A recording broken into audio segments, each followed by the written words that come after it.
പാർലമെന്റിലെ ചക്രവ്യൂഹ പരാമർശത്തിന് പിന്നാലെ ഇഡി തനിക്കെതിരെ റെയ്ഡ് ആസൂത്രണം ചെയ്യുന്നുണ്ടെന്ന് പ്രതിപക്ഷ നേതാവും കോൺഗ്രസ് എംപിയുമായ രാഹുൽ ഗാന്ധി പറഞ്ഞു. ഇഡിയെ കാത്തിരിക്കുകയാണെന്നും ചായയും ബിസ്ക്കറ്റും തരാമെന്നും രാഹുൽ പരിഹാസരൂപേണ എക്സിൽ കുറിച്ചു. അദ്ദേഹത്തിന്റെ എക്സിലെ പോസ്റ്റ് ഇങ്ങനെയായിരുന്നു: എന്റെ ചക്രവ്യൂഹ പ്രസംഗം പലർക്കും ഇഷ്ടമായില്ല.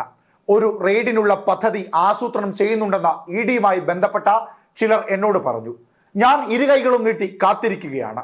ചായയും ബിസ്ക്കറ്റും തരാം എന്നാണ് രാഹുൽ എക്സിൽ കുറിച്ചത്. കുരുക്ഷേത്ര യുദ്ധത്തിൽ അഭിമന്യുവിനെ ചക്രവ്യൂഹത്തിൽ പെടുത്തിയതുപോലെ രാജ്യം മറ്റൊരു ചക്രവ്യൂഹത്തിൽ പെട്ടിരിക്കുകയാണെന്നാണ് രാഹുൽ പറഞ്ഞത്. രാജ്യത്ത് ഭീതിയുള്ള അന്തരീക്ഷമാണ് നിലനിൽക്കുന്നതെന്ന് ബജറ്റ് ചർച്ചയിൽ പങ്കെടുത്തുകൊണ്ട് രാഹുൽ ഗാന്ധി ലോക്സഭയിൽ പറഞ്ഞിരുന്നു. ലോക്സഭയിലെ രാഹുൽ ഗാന്ധിയുടെ പ്രസ്താവനയ്ക്ക് ഭരണപക്ഷത്തു നിന്ന് കൃത്യമായ മറുപടിയും ലഭിച്ചിരുന്നു. शिव की बारात और चक्रव्यूह के बीच में है. हम चक्रव्यूह तोड़ते हैं, हम चक्रव्यूह तोड़ने का काम करते हैं. मनरेगा, हरी क्रांति, आजादी, कॉन्स्टिट्यूशन, ये चक्रव्यूह को तोड़ने के काम है. इससे देश में खुशी आती है, डर मिटता है, कॉन्फिडेंस आती है. आप पद्मव्यूह चक्रव्यूह बनाने का काम करते हो. मीम्स आपकी खूब बनती है. रियल नेता बनने के लिए सच बोलना पड़ता है. और सर कुछ लोग एक्सीडेंटल हिंदू हैं और महाभारत का ज्ञान भी एक्सीडेंटल है. സർക്കാരിനെതിരെ രാഹുൽ ഗാന്ധി സംസാരിച്ചതുകൊണ്ട് കേസുകൾ വരാനും ആക്രമിക്കപ്പെടാനും സാധ്യതയുണ്ട് എന്നാണ് ഇന്ത്യ സഖ്യത്തിലെ പ്രധാന നേതാക്കന്മാർ പലരും മാധ്യമങ്ങൾക്ക് മുമ്പിലൂടെ തുറന്നടിച്ചത്. राहुल गांधी जी ने जो भी सरकार के खिलाफ आज जोर शोर से अपना आवाज बुलंद कर रहे हैं लोकतंत्र बचाने के लिए, उनके सबके खिलाफ एक साजिश रची जा रही है. और ये साजिश यहाँ नहीं विदेश की भूमि पर रची जा रही है. ये मैं आपको बता रहा हूँ.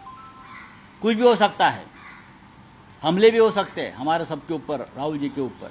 मैं इतना कह सकता हूँ क्योंकि एक महीने से जिस तरह से हम सभी लोगों ने राहुल जी के नेतृत्व में दिल्ली में इस सरकार की धज्जियां उड़ाई है, സർക്കാർ നീന്ത് ഉടുകയും. എന്നാൽ രാഹുൽ ഗാന്ധിയെ പറ്റി കങ്കണ റണാവത്ത് പറയുന്നത് ഇങ്ങനെയാണ്: രാഹുൽ ഗാന്ധി യാതൊരു അടിസ്ഥാനവുമില്ലാത്ത കാര്യങ്ങളാണ് സഭയിൽ പറയുന്നത്.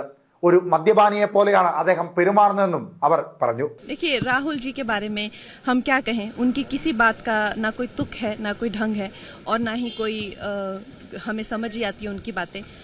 और आपने भी देखा है ये जो चक्रव्यूह कहना, और सबसे जो निंदाजनक उनकी जो बात है, वो हमेशा जो देश के प्रति जिस तरह से शब्द का उपयोग करते हैं. देश का हलवा बट रहा है और सब खा रहे हैं.